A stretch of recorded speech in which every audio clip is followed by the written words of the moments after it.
by Yuval Weber FPRI, American Fatigue in the Middle East from 15 Years of Conflict and a Genuine Lack of Clarity Regarding U.S. Power and Purpose have created an opportunity for Russia to play a more active role in the region, its most active since the 1970s.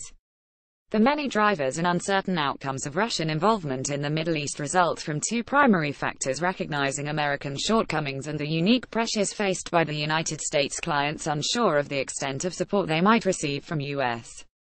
President Donald Trump, a far less predictable patron than what they've known before. This opportunity has allowed Russia to utilize adroit diplomacy, few domestic constraints, and a greater tolerance for risk to apply enough coercive force in the war in Syria to become part of the political solution of the conflict. It is still too soon to tell the ultimate impact of the September 11, 2001 terrorist attacks, but the consequences of that day continue to shape the political strengths, weaknesses, and opportunities for local actors and great powers, especially Russia. Then President George W. Bush responded decisively against the perpetrators, Osama bin Laden and al-Qaeda, and their hosts, the Taliban government of Afghanistan, by ordering special forces and an air war to remove the latter and search for the former. Any U.S.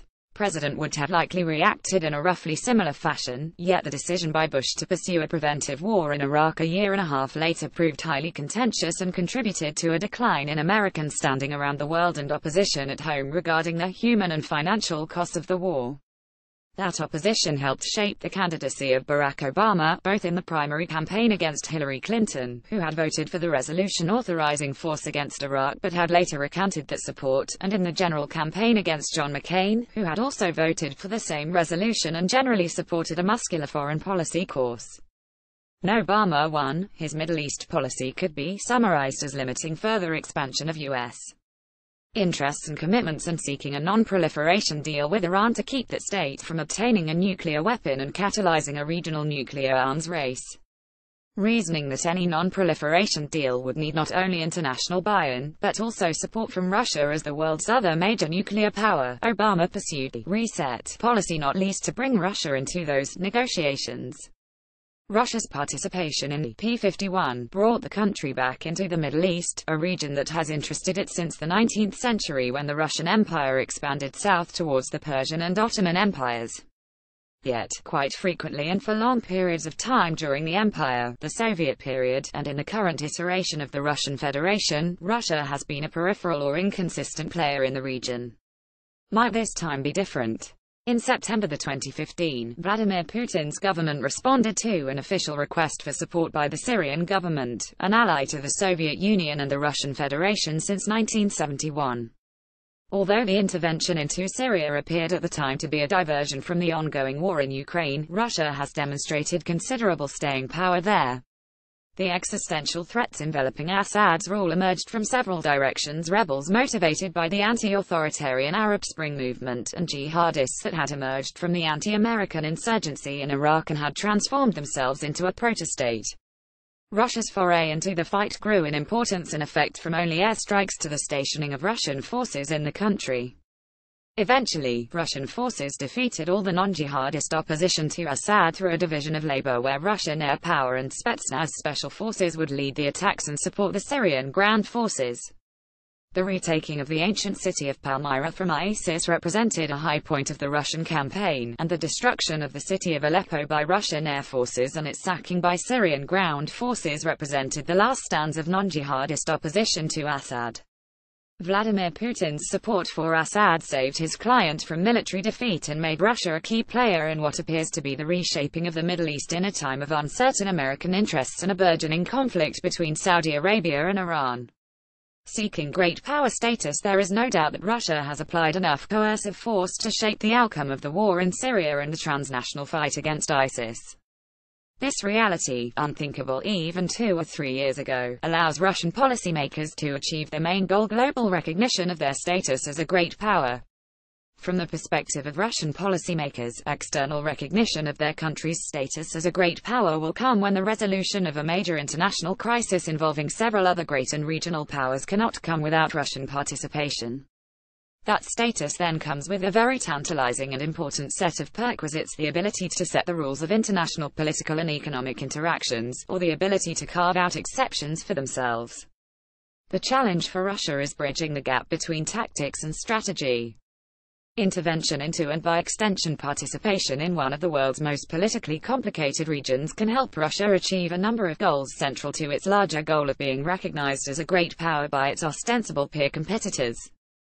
These include protecting the Assad government to avoid yet another state's collapse under Western pressure, protecting a client state to draw a pointed comparison to the United States that let several of its long-standing allies go down during the Arab Spring, projecting power into a region not its own, displaying its weaponry in the shop window, gaining battlefield experience for its troops and officers, and becoming part of a political solution in the Middle East that could potentially lead to issue linkage elsewhere, such as Ukraine. These advances and these goals represent the best-case scenario. At the moment, this is the most propitious setting for Russian intervention. Under President Barack Obama, the United States was very committed to not expanding its Mideast presence and intervening into yet another regional conflict. Under President Donald Trump, American policy is unclear at best. Without concerted U.S. efforts to stop, shape, or limit Russian intervention, Russia could very well save Assad's government from suffering battlefield defeat at the hands of ISIS and domestic rebels across various parts of its territory. And not to put too fine of a point on it, but fighting poorly equipped rebel armies is a lot different from fighting modern armies who can shoot back. A test of Russian will most important, however, are the false promises that tactical intervention and general strategic aims provide in combination.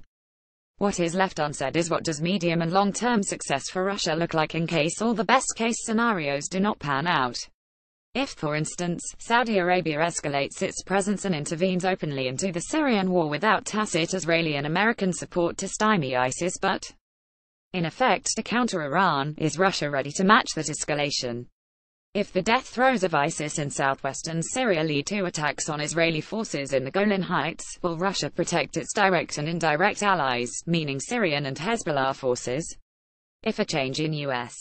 policy calls for taking a more active role in the region to challenge Russia directly and protect client governments in Iraq, Jordan, Saudi Arabia, Israel, the Gulf states, and elsewhere, what are the off-ramps for Russia? So far, Russia has identified its end goals and the benefits of relatively low-cost tactics, but how will the country protect its position in case of changing external conditions? The logical answer regarding the extension of a foreign policy push from tactics to strategy is to consider the strength and sustainability of the coalition being built to withstand short-term volatility. Do Russian policymakers have a long-term commitment to the coalition of Iran, Syria, and Hezbollah, or will they try to play the field and maintain potential coalitions of convenience with other states, namely Egypt, Saudi Arabia, Qatar, and Turkey, who consider themselves leading lights of the region? Will Russian policymakers maintain the relatively modest financial and troop commitments, estimated to be about $12 billion annually and 30,006,000 troops at any moment, or will they resist the temptation to increase those commitments if and when greater violence erupts? Russian public opinion provides some clues regarding the latter question. Although the war has been fought with few announced casualties and presented on nightly news as a source of international strength and respect, the Levada Center polling agency has already found that 49% of respondents in September 2017 would like the operation to come to an end, with 30% in support of continuing the fight and 21% finding it difficult to express a strong opinion. The same survey found that 56% of respondents do not follow developments in Syria closely, 26% do not follow events there at all, and only 18% follow news and analysis from Syria closely. At the moment, the conditions for Russian expansion into the Middle East are as good as they get: fairly low public knowledge and interest in a foreign war, a political system that permits decisiveness unavailable in more democratic states, a relatively cheap war to intervene into, an existing great power that continues to be bedeviled by domestic troubles and unclear purpose in the region, and regional powers that are re-evaluating their own foreign policies in light of all of the above. Should any of those conditions change, Russia will find itself in a position many external powers have found themselves in: commit more resources to maintain position, a prestige, a struggle to leave with dignity. About the author. Yuval Weber is a visiting assistant professor on government at Harvard University. Source: this article was published by FPRI. Did you find this article informative? Please consider contributing to Eurasia Review, as we are truly independent and do not receive financial support from any institution, corporation or organization.